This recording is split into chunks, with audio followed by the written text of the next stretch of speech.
अस्सलाम वालेकुम नाज़रीन और हाज़रीन, उम्मीद है आप सब लोग खैरियत से होंगे। आप लोग की दुआओं से मैं भी खैरियत के साथ हूँ और एक और ब्लॉग आपके सामने हाजिर खिदमत है।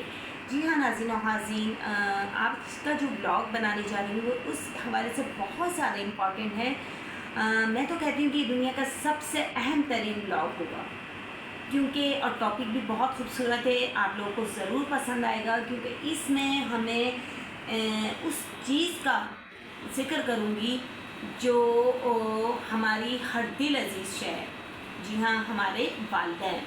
जी हाँ, आप लोगों ने बिल्कुल सही गैस किया, हमारे वालिदैन के वालिदैन के क्या हुकूक, एक औलाद पे उसके वालिदैन के हुकूक क्या हैं। तो मैं अपने ब्लॉग को आगे बढ़ाने से पहले सबसे पहले अपने ब्लॉग का आगाज़ अल्लाह ताला की हम्दो सना से करती हूँ कि हमें अल्लाह ताला की हम्दो सना हमावत करनी है कि तमाम तारीफ़ें अल्लाह ताला के लिए हैं जो तमाम जहानों का मालिक है, रोज़ी जज़ा का मालिक।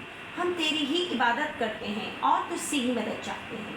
हमको सीधा रास्ता चला, रास्ता उनका जिन पर तूने इनाम किया, ना कि उनका जिन पर गज़ब हुआ और ना बहके होगा। इलाही कबूल फरमा, आमीन सुमा आमीन। अपने ब्लॉग के आगाज़ से पहले मैं अल्लाह ताला की हम्दो सना इसलिए करती हूँ ताकि मेरे काम में, मेरी रोज़ी में, मेरे रिस्क में अल्लाह पाक बरकतें अता फरमाए, आमीन सुमा आमीन। और अल्लाह पाक अल्हम्दुलिल्लाह बरकतों की बारिश करता रहता है। तो आप लोग भी इस ब्लॉग के आगाज़ से ही इस बात को पिक कर लें कि हमें भी कोई भी मजलिस, कोई भी काम, कोई भी महफ़िल स्टार्ट करने से पहले अगर उसका हम अल्लाह ताला के ज़िक्र से, अल्लाह ताला के अस्माउल हुस्ना से उस चीज़ का आगाज़ करेंगे तो अल्लाह ताला उस चीज़ को किन बुलंदियों पर ले जाएगा। तो यहाँ मैं आज जो हदीस नबी सल्लल्लाहु अलैहि वसल्लम की रोशनी में हुकूकुल वालिदैन पर चंद रोशनियाँ डालूँगी और आप इससे ज़रूर मुस्तफ़ीद होइएगा और ज़रूर सहमत भी होंगे आप इन बातों से कि हुकूक वालिदैन दुनिया में सबसे ज़्यादा अहम है और बकिया तमाम हुकूकुल नास पर फ़ौक़ियत और फजीलत रखते हैं। नबी करीम सल्लल्लाहु अलैहि वसल्लम ने इरशाद फरमाया, माँ बाप के हुकूक की अदायगी रोज़ा, नमाज, हज, ज़कात सबसे ज़्यादा है और जिसको उसके माँ बाप ने आग कर दिया वो जन्नत में दाखिल नहीं हो सकता। जी हाँ नाज़रीन और हाज़रीन, यहाँ ब्लॉग की स्टार्ट में ही हमें ये बात मालूम हो गई कि वो नाफरमान औलाद जिनके वालिदैन उनको अपनी जायदाद से, अपनी ज़िंदगी से, अपने फैमिली से आग कर देते हैं तो वो जन्नत में दाखिल नहीं हो सकते। देखें कितनी अहम और बड़ी बात मालूम हुई है कि अगर माँ बाप के नाम पर सदका देना है तो ख़ुद को भी इतना ही सवाब मिलता है जितना माँ बाप को। जी हाँ, सदका वो वाहिद अमल है जो मरने के बाद भी जारी और सारी रहता है और उसका हमें सवाब अजर मिलता है या हमारे मुद्दे को। अब देखना ये कि हमारे वालिदैन में, मैं बज़ात खुद अपने वालिदैन की बात करती हूँ तो मेरे वालिदैन इस दुनिया में नहीं रहे, अल्लाह पाक के पास चले गए हैं। तो अब मुझे उनके नाम का सदका देना है, चाहे वो मैं 5 रुपये दूँ, चाहे वो मैं 10 रुपये दूँ या 10,000 रुपये दूँ, ये मुझ पर डिपेंड करता है। ये मेरी तौफ़ीक है, अल्लाह ताला मुझे जितनी तौफ़ीक अता करेगा मैं उसको इतना किसी को सदका दूँगी। तो वो फिर मैं जो भी चीज़ सदका कर रही हूँ, खैरात कर रही हूँ, तो मैं अपने वालिदैन का नाम ले लूँ कि अल्लाह पाक ये जो मैं 10 रुपये सदका दे रही हूँ फ़कीर को, ये मेरे माँ बाप की तरफ से है। तो आप यकीन कीजिए कि वो मेरे माँ बाप जिनका सवाब का अमल या जिनकी नेकियों का जो अमल है वो रुका हुआ है। आपके भी बहुत से अज़ीज़ और क़रीब ऐसे होंगे जो इस दुनिया में नहीं रहे, तो आप भी ये अमल करें। सदका वो वाहिद अमल है जो मरने के बाद भी हमारा साथ देता है, वरना तो हमारे अमाल का जो रजिस्टर है वो अल्लाह पाक ने क्लोज़ कर दिया। हमारे मरने के साथ ही हमारा नेकी और बुराई का जो रजिस्टर है वो क्लोज़ हो गया है। वो कब खुलेगा? यौम आखिरत में।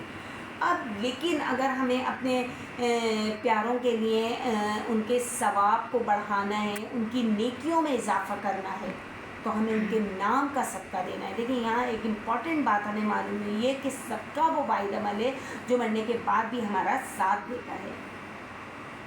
एक शख्स ने अर्ज़ किया कि मेरे माँ बाप मर गए हैं, उनके हुकूक किस तरह अदा करूँ? तो हुक्म हुआ कि उनके लिए नमाज़ पढ़ और दुआ कर और जो वसीयत कर गए हों उस पर अमल कर, उनके दोस्तों की इज़्ज़त कर, उनके करीबी अज़ीज़ और क़ारिब लोगों से मराद कर। ये भी इरशाद फरमाया कि बाप के मुकाबले में माँ का हक़ दुगना है।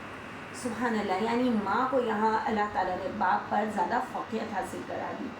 تو یہ نہیں ہے کہ ہم باپ کی کوئی عزت و توقیر نہیں ہے، کوئی ان کا مرتبہ نہیں ہے، جی نہیں، باپ کا دل دکھانے والا بھی کبھی بھی جنت میں داخل نہیں ہو سکتا۔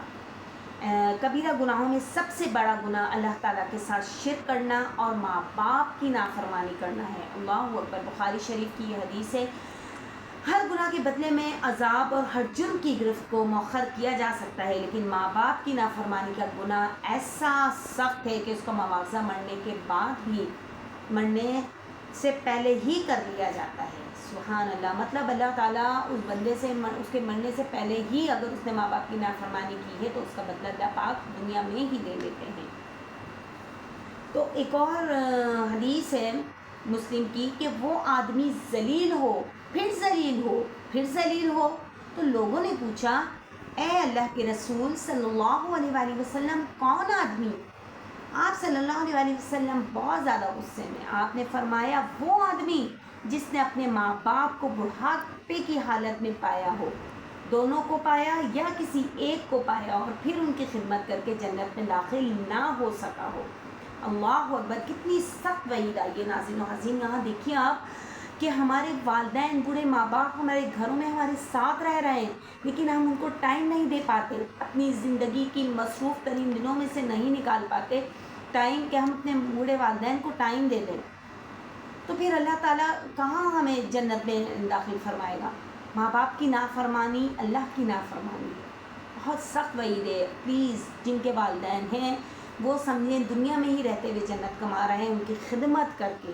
تو آج کا جو ٹاپک ہے، آج کا جو میرا میسیج تھا وہ یہی ہے کہ ماں باپ کی خدمت کرنا ہے، ان کے ساتھ نافرمانی نہیں کرنی، فرما بردار بن کے رہیں، فرما بردار اولاد کہنا ہے، اور ماں باپ کو دکھ دینے والا کبھی بھی دنیا میں کامیاب و کامران نہیں رہ سکتا۔ تمہارا مال اور تم اپنے والدین کے لیے ہو، بے شک تمہاری اولاد تمہاری پاک کمائی ہے، اس لیے تم اپنی اولاد کی کمائی سے بلا تکلف کھاؤ پیو۔ جو نیک اولاد بھی ماں باپ پر محبت بری ایک نگاہ ڈالتی ہے، اس کے بدلے خدا اس کو ایک حج مقبول کا ثواب بخشتا ہے۔ لوگوں نے پوچھا اے اللہ کے رسول صلی اللہ علیہ وسلم، اگر کوئی دن میں 100 بار اسی طرح رحمت و محبت کی طرف نظر ڈالے تو آپ نے فرمایا جی ہاں، اگر کوئی 100 بار ایسا کرے تب بھی اللہ تعالیٰ تمہارے تصور سے بڑھ کر تمہیں بالکل پاک صاف کر دیتا ہے اور تنگ دلی جیسی عیبوں سے محفوظ رکھتا ہے۔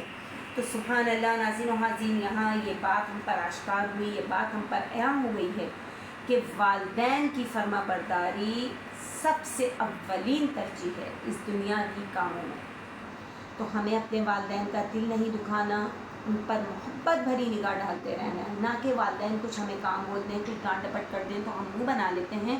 ہمیں ایسا بالکل نہیں کرنا ہے، ہمیں والدین کا احترام کرنا ہے، ان کو فرما بردار بن کر رہنا ہے تاکہ اللہ تعالیٰ ہماری آگے کی بھی آسانیاں فرما دیں ہمارے آگے کی زندگی میں بھی۔